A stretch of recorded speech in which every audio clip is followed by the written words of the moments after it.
Good morning, you guys. So Dan and I made it to Fiji today. We landed this morning and we are so excited to be somewhere where it's just so warm. Like my hair's like curly again. So Dan and I are currently in Fiji because we will be doing photo and video for a wedding on Saturday. They're an Australian couple that decided to get married here on the island. And we are currently staying at the Warwick Hotel, which is on the coral coast of Fiji, which is like down in the south side of the island, and it is so beautiful here. This is the view from our balcony. We actually arrived yesterday in the afternoon, and Dan and I spent some time just walking around the grounds and location scouting and stuff for the wedding, and we took a couple of iPhone photos which I'll share with you guys right now.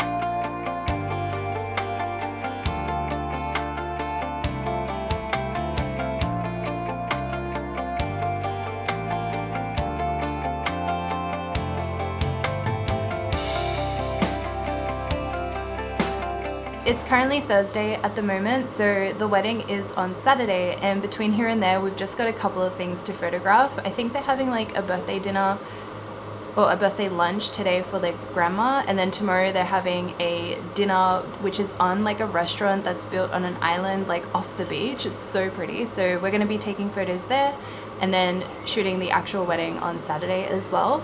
And I actually wanted to ask the couple if they wanted to take some fun portraits at sunset, because the water here and the sunset is just so incredible.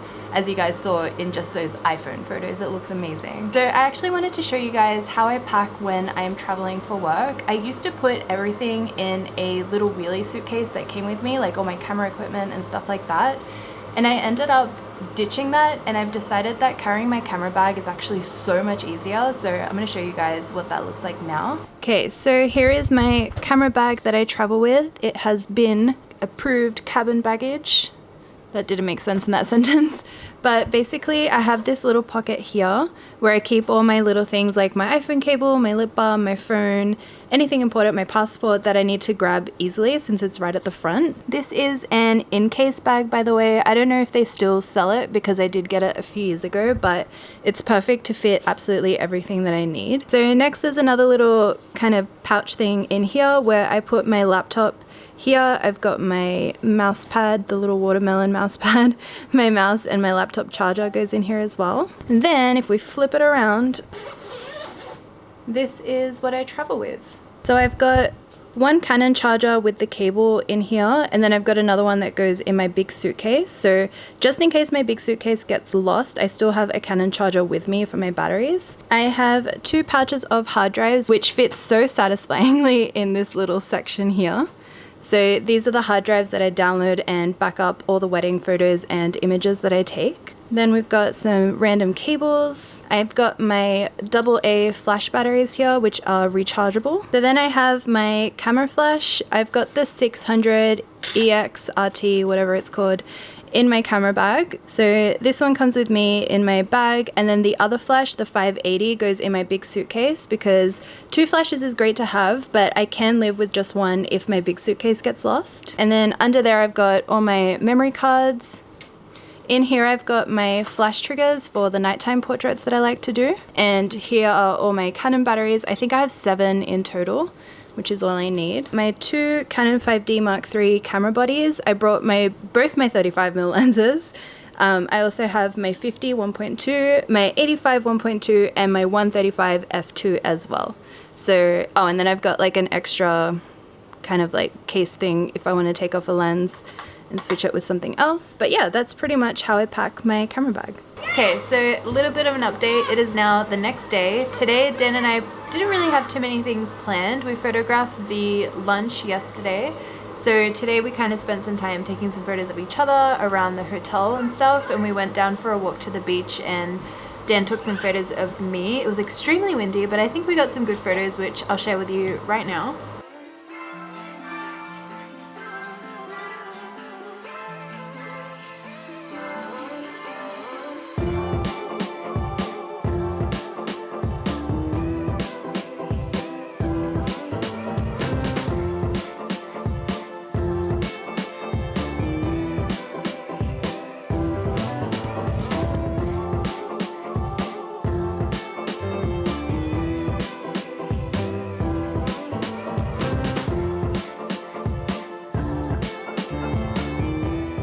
So right now it is the late afternoon and we're gonna get just some fun portraits of the couple who's having their wedding tomorrow. I thought it would be nice for them to have a memory of them just, you know, in some nice clothes, like hanging out on the beach, and just have some extra photos of themselves. So we're gonna do that now, and Dan's gonna hopefully film some behind the scenes so I can share with you guys the little mini photo shoot session that we'll have. We're gonna go shoot now.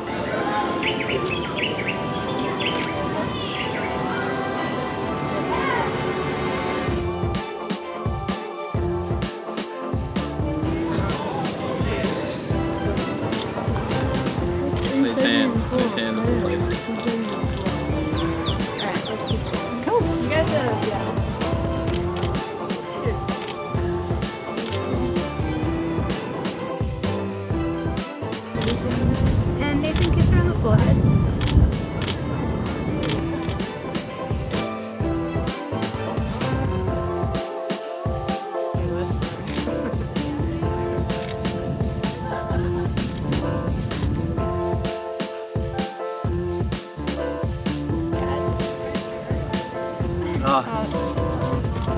Bring your head a little bit closer.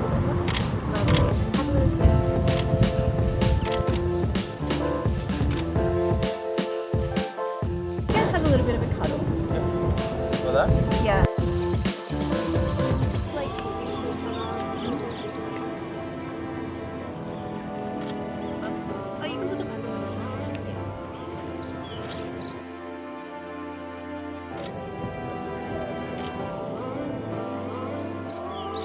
Close? Yeah, close your eyes. Love you.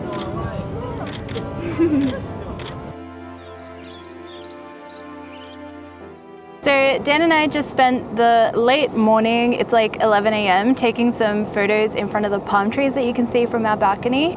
And the lighting was pretty harsh, but we made use of some backlighting to be able to get some portraits with the palm trees.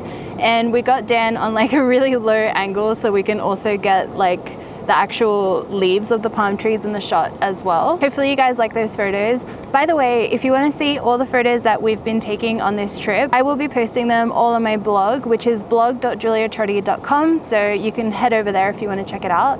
But right now I wanted to talk to you guys about how to travel as a photographer. So I kind of mentioned how to physically travel as a photographer with, you know, taking your camera bag as carry-on and how to like place your items in your camera bag to take them with you.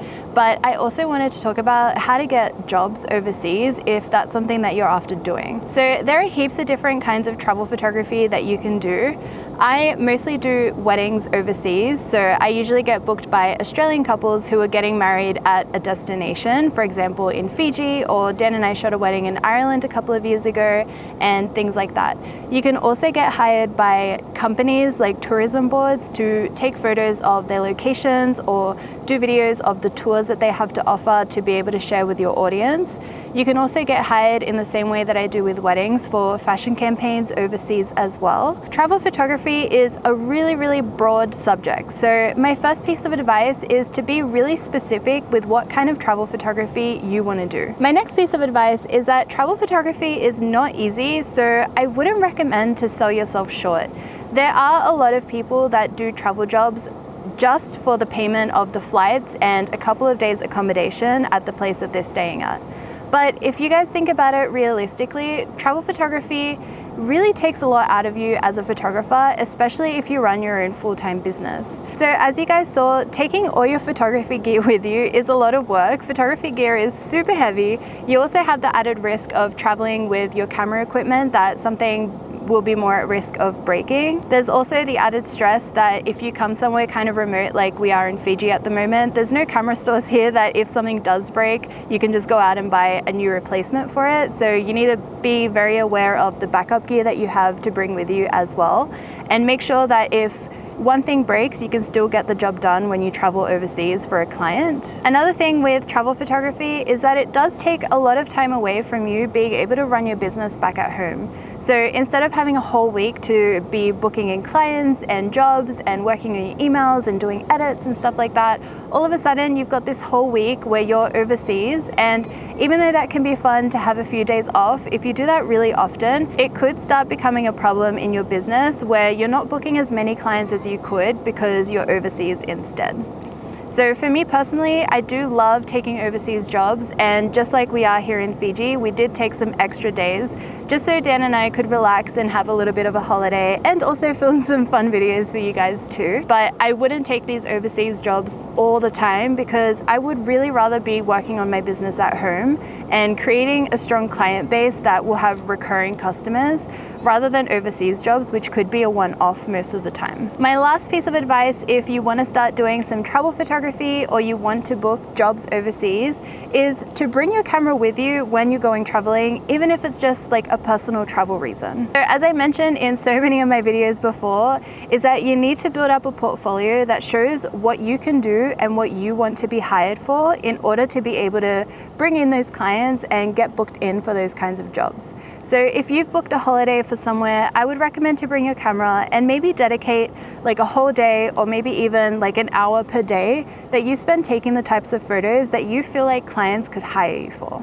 And then make sure that you upload these photos on your website, have a clear indication of what kind of photography it is, whether it's for a tourism brand or if you want to be hired for, you know, shooting weddings overseas or portraits and things like that. So people who search for you and land on your website see that's something that you offer. Okay, so that's all the travel photography tips that I have for you guys at the moment. If you want to hear more about travel photography, please let me know in the comments, as I would love to make more videos about this topic for you guys. But right now, Dan and I are going to head off and, oh, that was a fly in my eye, and have a little swim because the weather is beautiful and the water looks so enticing. So I'll catch up with you guys later. So I just noticed there was a piece of rubbish behind me in that shot, so I'm just going to clean it up. It's really gross when people just litter their stuff. If you guys go out to the beach, just take your stuff with you back home and put it in the bin. Just kind of ruining a little piece of paradise. And there's another bottle here as well. I noticed there's one more over there. Good morning, you guys. Today is Sunday, so Dan and I did photo and video for the wedding that we were here for yesterday, and it was such an amazing day. Couldn't have asked for better weather, and the bride and groom were amazing. We got some beautiful portraits of them, and as well as the guests and everything that was happening. I loved yesterday. Today we're a little bit exhausted. My legs are sore from doing photography squats all day yesterday. But Dan and I had breakfast this morning, we packed up all our stuff, and now we're waiting to go to our next hotel, which I'm really excited to check out somewhere new and see how it is. But I think I'm going to end this vlog here for now, and I'm going to start another vlog for the next half of our trip. So I really hope that you guys enjoyed watching. Please leave all your comments and questions down below. I love hearing from you guys, and I'll see you guys all in the next vlog. See ya!